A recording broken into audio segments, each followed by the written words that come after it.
So what is up, another day, another DIY. Today papalit ako ng headlight. So ito, headlight bulb. Ito H7 to para sa aking R3.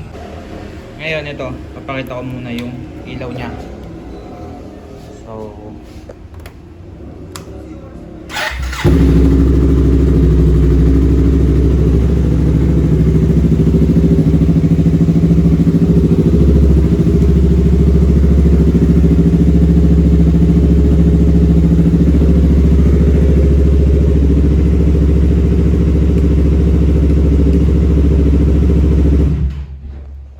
So ganun ang ilaw niya. At ito, papalitan ko talaga kasi kulay blue. Kasi nabili ko siya, kulay blue yung nilagay. So para tanggalin, ito meron siyang cap. Wait lang, lagyan ko ng flash. Yan. So yan, meron siyang cap. Ikutin lang to the left. Tanggal na siya. Tapos ayan, nakikita niyo yung bulb. No, ito para matanggal to, alam ko pinipress lang to eh. Ito yung lock nya. Wait lang. So ayun, ito yung pinakasakit nya. Hinila ko lang palabas. Tapos ito yung lock nya. Itong bakal na to.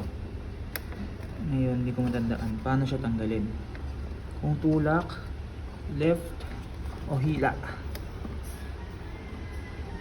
Pero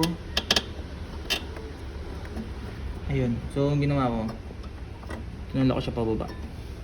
So mali, wala sa choices, sinabi ko. So ito yung nilagay ng pinagdulan ko. Sakit pala na to guys, H7. So ito yung ano lang, single lang. Kaya nakita nyo, hiwalay yung low beam sa high beam niya. Yung left low beam, yung right high beam, yung malumang type. Kasi diba ngayon, isa lang yung high beam sa low beam. So ito, H7. So pagkabit, ganun lang din. Short video nga lang to eh. Pagkabit, wait, ang guluhan natin. Ang guluhan na. Wait lang. So yan. Okay, hanapin ko lang kung saan ito. So may palatandaan naman siya. Kita nyo yan. Mat mo lang to. Tapos kakabit mo muna. Ayan. Ano ba? Left right siya. Aha. Sige. So ikakabit ko muna. Ayan, diba? Ayan. Ito namang lock nya, which is nandito sa baba. Ayun, nakita ko na. So ang lock nya guys, ito. Sikip kasi. Yung nakikita nyo to. Ay ang dulo na yan, isasabit nyo dito. Ayan. Ayan o. Kakawit nyo siya dyan. Tapos lagay ko na to.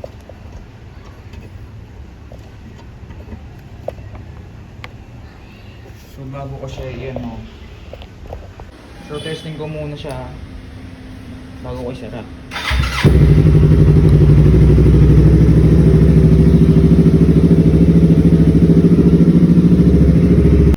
So pag ibabalik yung cap, ganun lang din.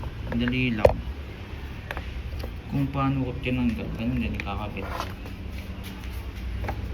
At ang hirap videoan. Meron lang kung ano, tamang papasukan.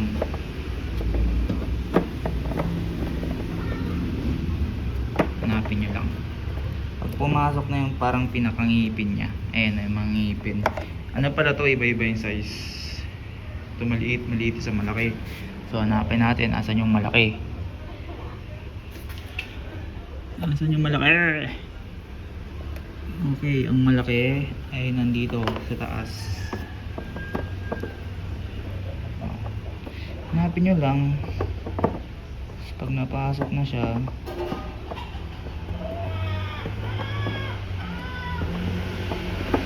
Hirap pa.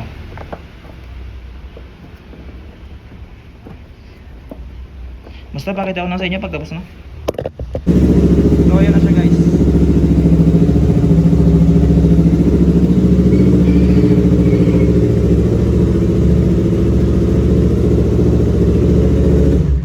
So yun, mas okay na siya. Actually, bili ko lang dito at 200 plus. So yun lang, thanks for watching.